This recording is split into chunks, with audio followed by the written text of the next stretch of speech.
Hola, buenas. Vamos a presentar el módulo 2 de la investigación. Mi nombre es Andrés Siqueiros, estoy con José Ricardo, Ethan y Roberto, y esta es nuestra investigación. Empecemos con los conceptos generales de arquitectura del sistema computacional. Elementos básicos del sistema computacional. Empecemos por ahí. Para empezar, toda la computadora se divide en dos, que es el hardware y el software. El hardware es todo lo físico, lo que se puede tocar. El software son los programas que corren dentro del hardware, y es lo más importante de todo el sistema operativo, porque es quien coordina que todo funcione y que todo se sobrelape entre sí.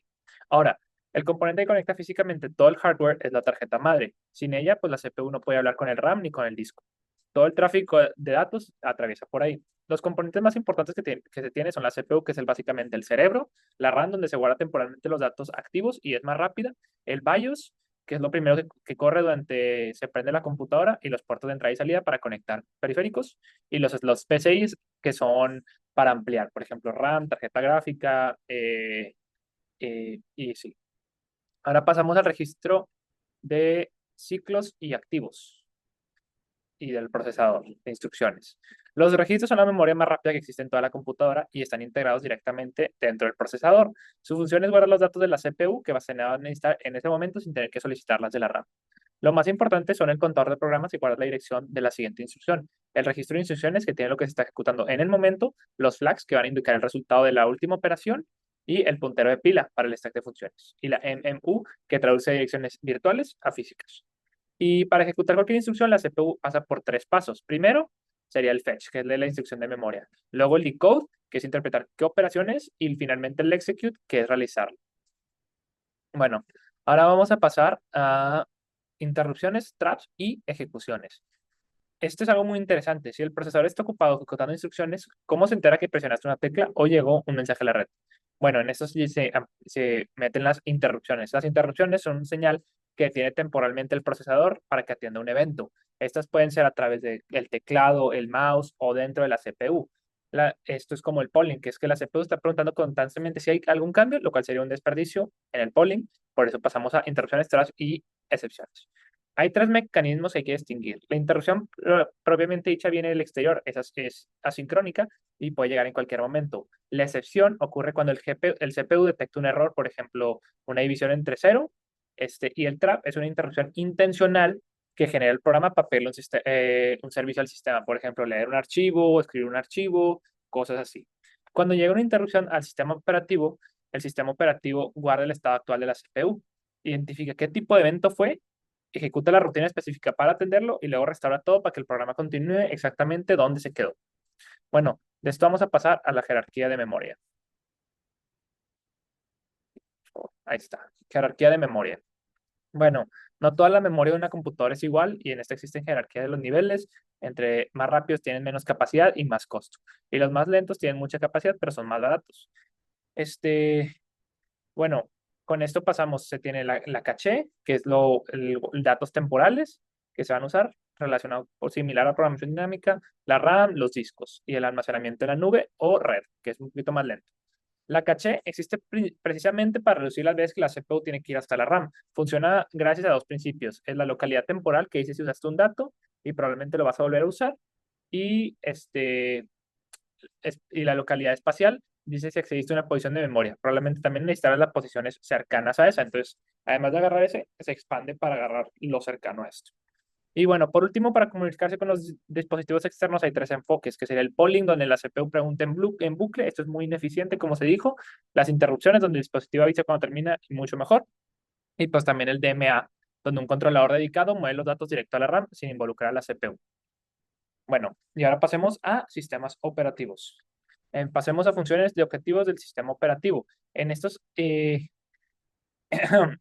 tienen las funciones principales del sistema operativo, que sería gestión de procesos, gestión de memoria, gestión de archivos, gestión de dispositivos, seguridad e interfaz de usuario. En estos se tienen cosas como el scheduler, que controla qué proceso usa la CPU, el asignar RAM, estructura de directorios, permisos, el chmod, drivers, que proveen interfaz y, y también controlar permisos como la seguridad y pues, la interfaz de usuario, que es el GUI, Windows, MacOS o el CLI, que sería el Bash en Linux. Bueno, y los objetivos pues en la comodidad, eficiencia, aislamiento y portabilidad. Bueno, Ahora pasamos a la evolución histórica de los sistemas operativos. De 1945 a 1955 no se tenían sistemas operativos y era un operador humano. De 1955 a 1965, batch con procesamiento por lotes. Luego, de 1965 a 1980, multiprogramación Unix, que esta nació en 1969. Y 1980 a 2000, con PC personales, MS-DOS en el 81, Mac en el 84 y Linux en el 91. Y de 2000 a hoy se tiene movilidad y nube iOS en 2007, Android 2008 y Apple Silicon recientemente en 2020. Bueno, ahora pasemos a las comparaciones de sistemas operativos. En sistemas operativos, pues tenemos cosas como en sistemas operativos tenemos cosas que serán Linux, Windows y macOS. Linux es técnicamente solo el kernel, el núcleo del sistema, es open source y domina más del 90% de los servidores web. Y Android y Android móvil están basados en él. CentOS 9 de Steam es la distribución que estamos en la materia y derivada de Red Hat Enterprise Linux. Muy estable para entornos de producción. Bueno, ahora pasemos a Windows, que es el más usado en escritorios con alrededor del 72% del mercado. La desarrolladora Microsoft usa el kernel NT en el estándar en empresas y lidera el gaming en PC. Y finalmente tenemos macOS de Apple, que está basada en Darwin, que es un núcleo de tipo Unix derivado de BSD. Este es un sistema de Unix certificado, aunque pues no lo parezca, y de 2020 todas las Mac usan Apple Silicon. Bueno, vamos a empezar ahora con procesos. Vamos a empezar con lo simple. ¿Qué es un proceso? Vamos a definirlo. Un proceso es un programa en ejecución. A diferencia de un programa, que el proceso es una instancia activa con recursos propios gestionados por el sistema operativo. Un mismo programa puede generar múltiples procesos independientes. Por ejemplo, si hables tres ventanas de Firefox, el sistema operativo crea tres procesos distintos, cada uno con su propio espacio, de memoria y estado, aunque compartan el mismo código en disco. Bueno, y estos procesos tienen diferentes estados modelados por este diagrama aquí. Por ejemplo, tiene un estado de nuevo, que el proceso ha sido creado, por ejemplo, fork. Tiene un estado de listo, que tiene los recursos, excepto la CPU. Ejecución, que está utilizando la CPU. Bloqueado, que espera un evento externo. O terminado, que cuando finaliza con una señal como SQL, ¿no? De las que hemos visto en clase. Este, y bueno, ahora nos vamos con la descripción de procesos. Cada proceso tiene su propio espacio de direcciones virtual organizado en segmentos con funciones específicas. Existe, por ejemplo, el segmento de código de texto que contiene las instrucciones ejecutables, el segmento de datos que almacena las variables globales, el heap, que es la memoria dinámica que el programa solicita en tiempo de ejecución con funciones como malloc. La pila stack es una estructura LIFO donde se guardan variables locales de funciones. Y una característica muy importante es que el heap y la pila crecen en direcciones opuestas. Si llegan a encontrarse, el programa termina con un error de Stack Overflow o de memoria insuficiente. Y bueno, pues el sistema operativo también administra estos procesos, ¿no? Los controla mediante una estructura que se llama PCB o Process Control Block. Y esto contiene el identificador único, el Process ID, el estado actual del proceso, el contador del programa, información de memoria, los recursos de ese asignados. Y bueno, cuando el planificador decide cambiar de un proceso a otro, realiza algo que se llama un context switch, donde el sistema guarda y restaura el estado del CPU. Y bueno, ahora nos vamos con hilos. A ver, ¿qué es un hilo? Un hilo es la unidad mínima de ejecución dentro de un proceso. Vamos a verlo así. O sea, un ejemplo podría ser que un servidor web Nginx crea un hilo por una petición HTTP. Mientras un hilo espera que el disco lea un archivo para el cliente A, el segundo hilo continúa teniendo el cliente B sin bloquearse. ¿Qué significa esto? Bueno, durante un mismo proceso pueden existir múltiples hilos que comparten el espacio de memoria y los recursos abiertos, visto ahorita por este ejemplo. Y las ventajas de los hilos frente a los procesos es una comunicación más rápida, menor costo de creación y cambio de contexto, mejor aprovechamiento de sistemas multinúcleo, pero la desventaja principal es que el error de un hilo puede corromper la memoria compartida y afectar a todos los demás hilos del mismo proceso. Y bueno, nos vamos ahora con la administración de memoria. Bueno, los requisitos de la administración de memoria. La administración de memoria debe cumplir cinco requisitos fundamentales. Reubicación, donde un proceso puede cargarse en cualquier zona disponible de la RAM. Este, la protección, donde cada proceso debe estar aislado de la memoria de los demás. Compartición, a pesar de ese aislamiento, a veces es necesario compartir memoria de forma controlada. Organización lógica, el sistema de reconocer las distintas regiones de un proceso. La organización física, el programador no debe preocuparse por la cantidad de RAM disponible ni por dónde se encuentra físicamente el proceso. Y eso se logra mediante algo que se llama MMU o Memory Management Unit, que traduce direcciones lógicas a físicas. Y bueno, ahora nos vamos con la memoria virtual. La memoria virtual es una abstracción que permite que el espacio de direcciones de un proceso sea mayor que la memoria física disponible. Son las páginas que usan activamente residen en la RAM. Las demás se almacenan en disco en la área de swap. La RAM actúa como un caché de alta velocidad del espacio de todo el proceso. Bueno, cuando un proceso accede a una página que no está en la RAM, la MMU detecta que el bit de validez está en cero y genera un fallo de página. El sistema entonces localiza la página. Si no hay marcos del RAM, selecciona una página víctima mediante un algoritmo de reemplazo.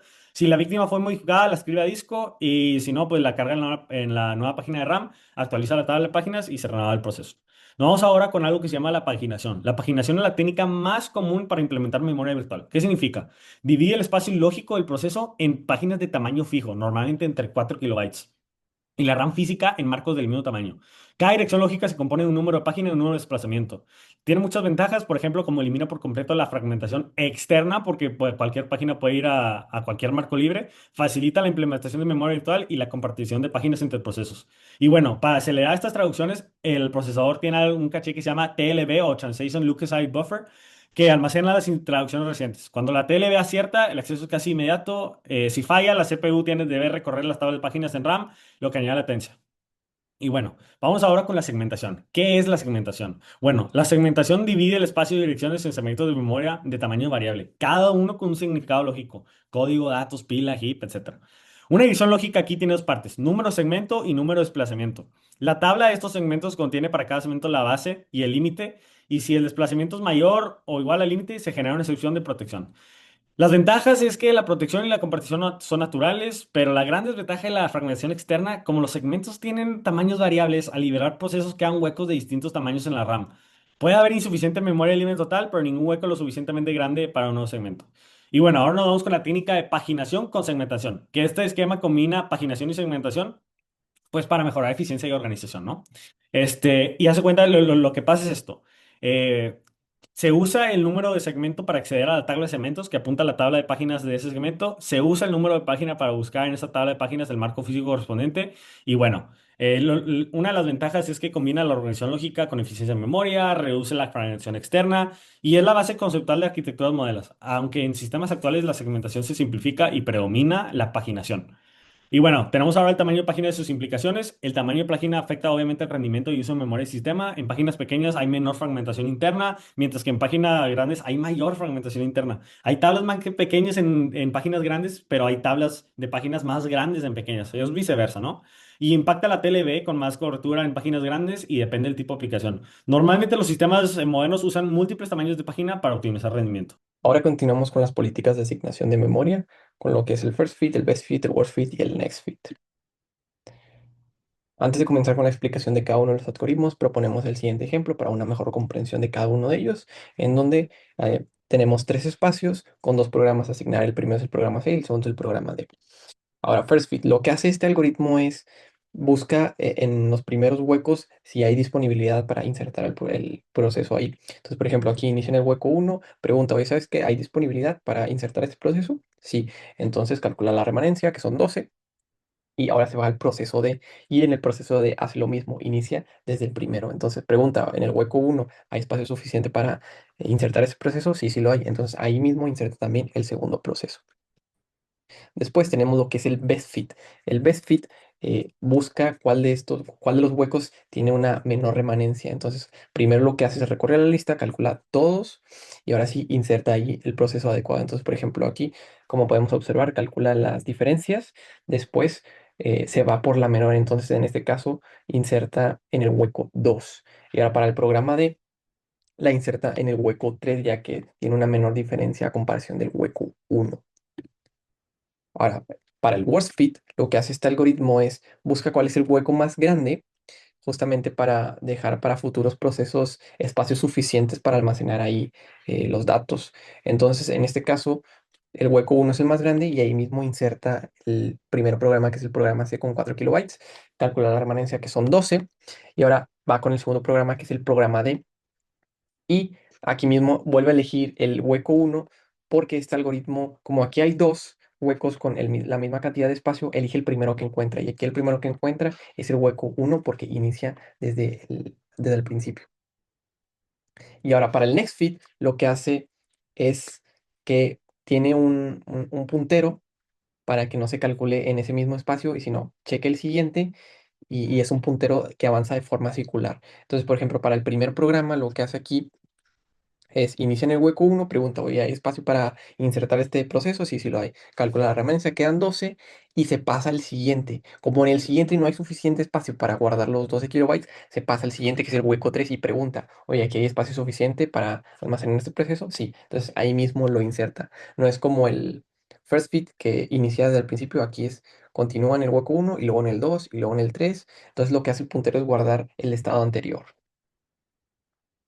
Y ahora vamos a continuar mostrando un poco de los programas de asignación de memoria que hemos creado para la explicación. Entonces, vamos por aquí. Ok, excelente. Perfecto. Entonces, por temas del tiempo, explicaré solamente los programas que hicimos con C, porque además de eso también lo hicimos en Batch y en Batch, que es lo mismo, pero con otros comandos para otros sistemas operativos. Entonces, por ejemplo, aquí en C lo que hacemos es asignamos primero lo que son los espacios. Hacemos el algoritmo que literalmente es este, o sea, es rápido, oye, ¿sabes qué? Hay hueco en este espacio, si no, asigna y si sí, entonces vuelve a iniciar desde el principio y repite el mismo proceso. Estos programas los hicimos siguiendo, o más bien implementando un fork para simular los procesos independientes, que en este caso son los hijos. Entonces, creamos el fork, después creamos los hijos y aquí, ajá, cada hijo trabaja sobre su propia copia. Entonces, manda el padre a un hijo, el hijo termina de hacer su proceso. Cuando termina de hacer su proceso, el padre recibe esa información, hace el proceso para mantener la información y hasta que no termine el primer hijo, no crea el segundo. Entonces, cuando crea el segundo, repite el mismo proceso, le manda la información al padre, el padre vuelve a hacer el proceso y al final el padre ya aquí despliega los datos correctamente. Aquí está la evidencia, pero vamos a hacerlo aquí en vivo para que vean el funcionamiento del programa. Pues, iniciamos sesión rápidamente por aquí. Entramos y nos vamos a la carpeta de first. Excelente. Corremos el ejecutable. Ok, perfecto. Como podemos ver, entonces inicia el padre, el hijo empieza con el programa C. Entonces, como es first fit, checa el primer hueco, si hay, sí, entonces deja la remanencia, calcular la remanencia y luego hace lo mismo para el programa C, pero lo hace con otro hijo, por eso aquí tenemos otro pit diferente.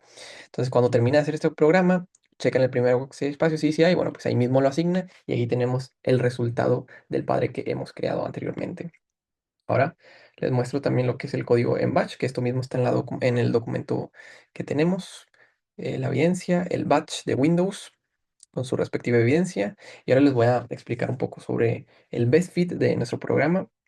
De la misma manera, sí, el ejemplo que hemos presentado en la presentación. Entonces, asigna aquí los huecos. Tenemos aquí el algoritmo best fit, que es para calcular lo que es la remanencia, ¿no? Y que donde sea menor, ahí mismo lo asigna. Entonces, en este caso, sí tiene que recorrer toda la lista. Una vez que la recorra, pues ahora sí, ahí asigna el proceso. De la misma manera, trabajamos con procesos hijos y con un fork.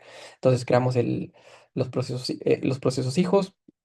Aquí están procesos hijos, trabajamos de la misma manera, el proceso hijo hace su respectivo proceso, termina el proceso y cuando termina le manda esa información al padre para que el padre lo procese y ahora continúa con el siguiente hijo y así lo repite hasta acabar y el padre pues recibe toda la información y el padre tiene que hacer ese proceso para desplegar esa información. Aquí tenemos la evidencia, vamos a hacerlo a cambio, vamos a ejecutarlo, vamos a acceder rápidamente a la carpeta de PEST.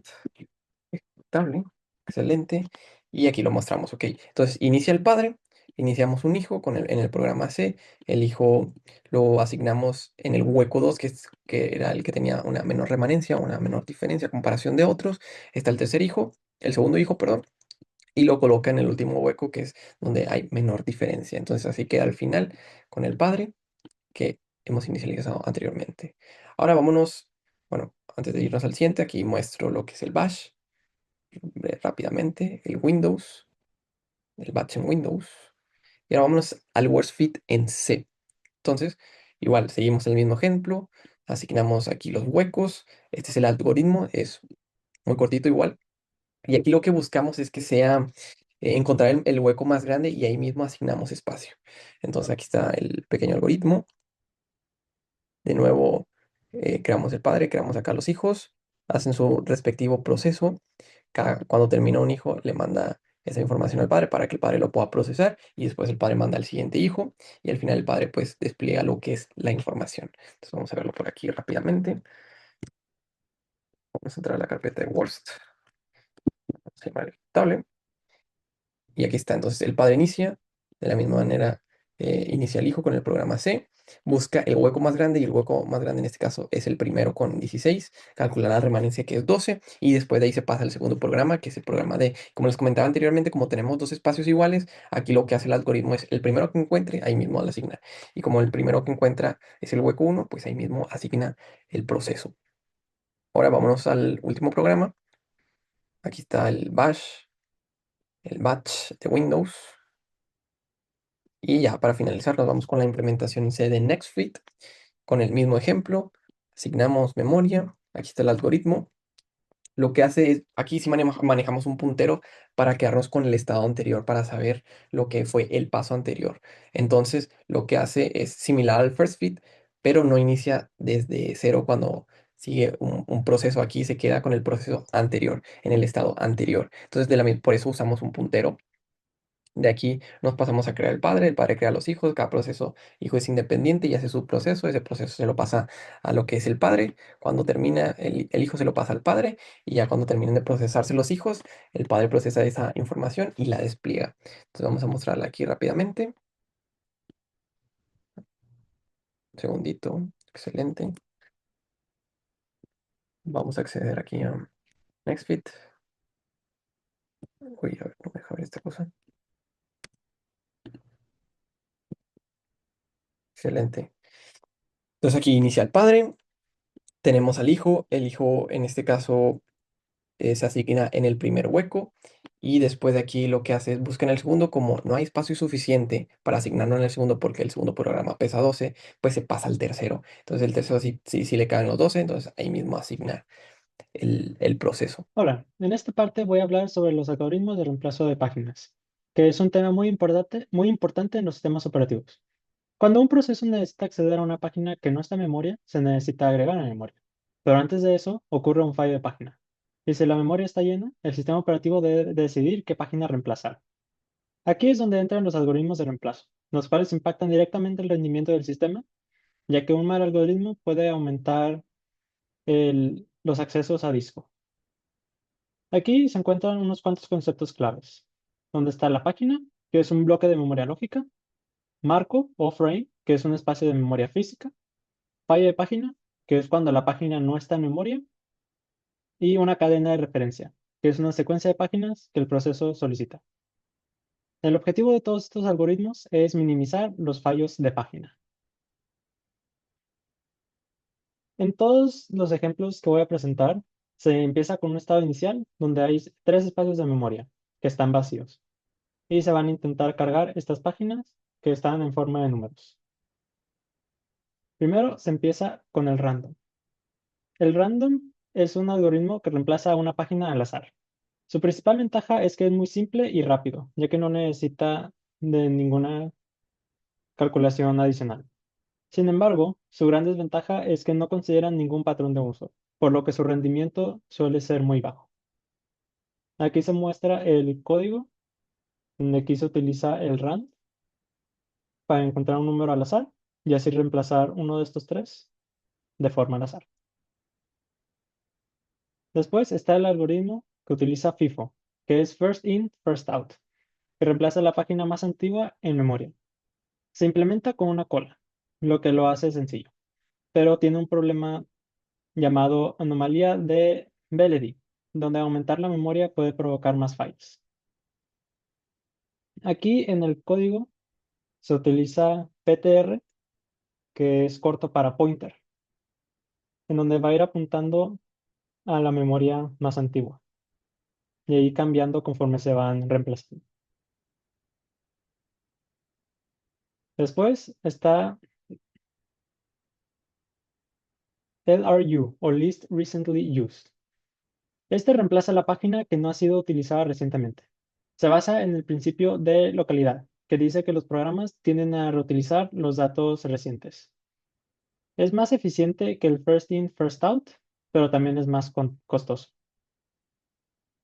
En el código aquí se utiliza time para saber cuánto tiempo se ha estado utilizando una página y así eliminar la que menos se ha usado. Después está LFU, o Least Frequently Used. Esta reemplaza la página que menos veces se ha utilizado. Es útil cuando los patrones de acceso son estables. Sin embargo, puede mantener páginas que ya no se han usado por mucho tiempo, pero que antes fueron utilizadas muy frecuentemente. Aquí en el código sería similar al de LRU, pero en vez de utilizar time, se utiliza frecuencia. Después está NUR, o Not Used Recently. Este trata con 2 bits para cada página. Uno para saber si fue utilizada recientemente y otro para saber si fue modificada. Después, cuando se ocurre un fallo de página, se revisan los bits de las páginas que están en memoria para ver si han sido utilizadas recientemente o modificadas por algún otro programa. Las páginas que no han sido vistas ni modificadas son las que van a ser reemplazadas primero. En el código aquí se observan la memoria junto con su referencia y para saber si han sido modificadas. Y así se agarra primero las que no tienen ninguna de las dos. Después está Second Chance. Second Chance es una mejora del First In, First Out, donde si una página fue utilizada recientemente, se le da otra oportunidad en vez de ser reemplazada. Aquí se ve cómo cuando llega a un bit, a una página, revisa si ha sido referenciada antes. Y si no, la reemplaza. Pero si, la va a cambiar la va a cambiar y va a buscar en otras.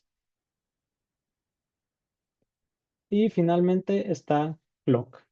Clock es una versión optimizada del Second Chance, donde utiliza un puntero circular, simulando un reloj, lo que evita recorrer toda la memoria.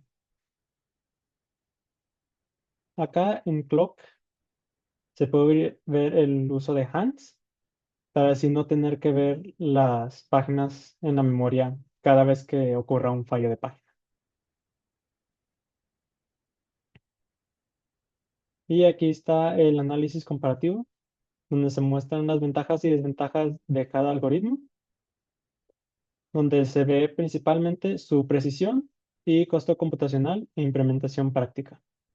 Aunque en los sistemas modernos generalmente se utilizan versiones híbridas de estos algoritmos, principalmente del clock, para que se puedan adaptar a cualquier situación. Y mi conclusión personal, en conclusión, los algoritmos de reemplazo de páginas me demostró que no existe una solución perfecta para el problema de los fallos de páginas. Cada algoritmo tiene sus ventajas y desventajas, principalmente entre la precisión y la eficiencia del uso de recursos. En sistemas reales se utilizan variaciones del clock y second chance, aunque principalmente del clock, que se adaptan a las necesidades, pero incluso esas pueden no ser eficientes en unas ocasiones. Es por eso que debemos de saber cuál es el uso que se le dará a las páginas para así implementar el mejor algoritmo para ese caso. Bueno, pues en conclusión, realizar esta investigación me permitió comprender mejor cómo funcionan los sistemas computacionales desde un punto de vista interno, ver los procesos, la administración de memoria y los sistemas operativos. También, pues con los ejemplos prácticos, pude reforzar los temas teóricos y lo que se vio en clase para tener una visión más clara del funcionamiento real de una computadora. Muchas gracias. Para finalizar, a lo largo de esta tarea de investigación he recapitulado muchísimas cosas, desde la historia de las computadoras, sobre cómo pues estos últimos años han estado cambiando constantemente con todos esos temas de la tecnología que han estado surgiendo. Me quedo mucho con los componentes de hardware, tanto de software, sobre cómo entre ambos se comunican para crear lo que es el funcionamiento ideal de la computadora. Y también aprendí sobre la asignación de procesos, sobre cómo se utilizan diferentes algoritmos para asignar justamente los procesos y cada uno con un diferente propósito, ¿no? Entre estos están lo que es el first fit, el best fit, el worst fit y el next fit. Y pues todo esto nos es de gran importancia, de gran utilidad, ya que nos ayuda a manejar las computadoras y las máquinas de una manera más profesional. Bueno, a lo largo de esta investigación pude comprender cómo el sistema operativo gestiona los recursos fundamentales de la computadora, los procesos, la memoria, profundicé en cosas como estados de proceso, bloque en control PCB, y la verdad es que yo no sabía antes qué era un hilo y gracias a esta actividad pude aprender qué es un hilo y cómo funcionan y pues bueno, profundizar sobre ellos. En la área de memoria, analizar la paginación, segmentación, política de asignación, first in, best fit, worst fit, next fit, me hizo valorar el equilibrio que el sistema operativo debe lograr entre rapidez, uso óptimo del espacio y complejidad. Los algoritmos de reemplazo de páginas muy interesantes en lo personal, como LRU, Clock o Second Chance, muestran que no hay solución única. En conclusión, este trabajo me dejó claro que en el diseño del sistema operativo, cada edición impacta directamente en el rendimiento y la estabilidad.